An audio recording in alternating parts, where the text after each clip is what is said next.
Please raise your right hand and repeat. A history-making moment in the United States in 2021. So help me God.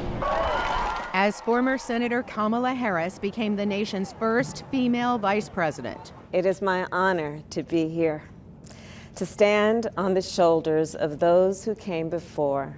Harris is also the first Black American and Indian American to serve in the nation's second highest job. She's broken so many glass ceilings for so many women. The daughter of an Indian mother and a Jamaican father, Harris was born in Oakland, California. A mural of her appears at the school she was bused to as a child, as part of racial integration efforts. A graduate of Howard University, Harris became the first female district attorney in San Francisco in 2004.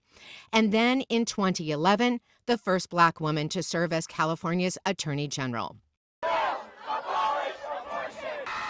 During her years as vice president, Harris has been vocal about the U.S. Supreme Court's overturning of Roe v. Wade, a 1973 decision that had made abortion legal nationwide.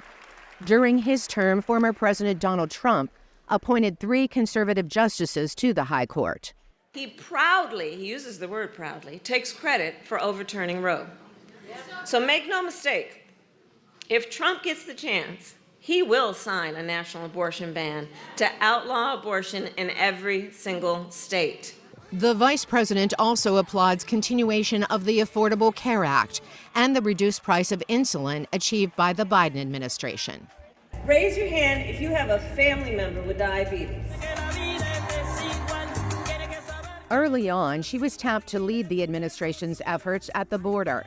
But the Biden campaign ended up on defense, with immigration a key issue in the 2024 election. Now, undocumented spouses of American citizens who have been in the country for 10 or more years can stay in the country while they apply for a green card. Speaking to pro-immigrant groups like the Asian American, Native Hawaiian, and Pacific Islanders, she quickly turns the focus to Donald Trump's words.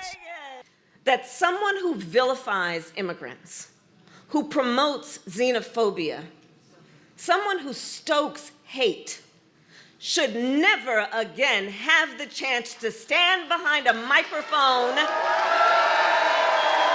the seal of the President of the United States. Harris has become more present at rallies like these on the campaign trail after President Joe Biden's stumbling performance in the June debate with former President Donald Trump.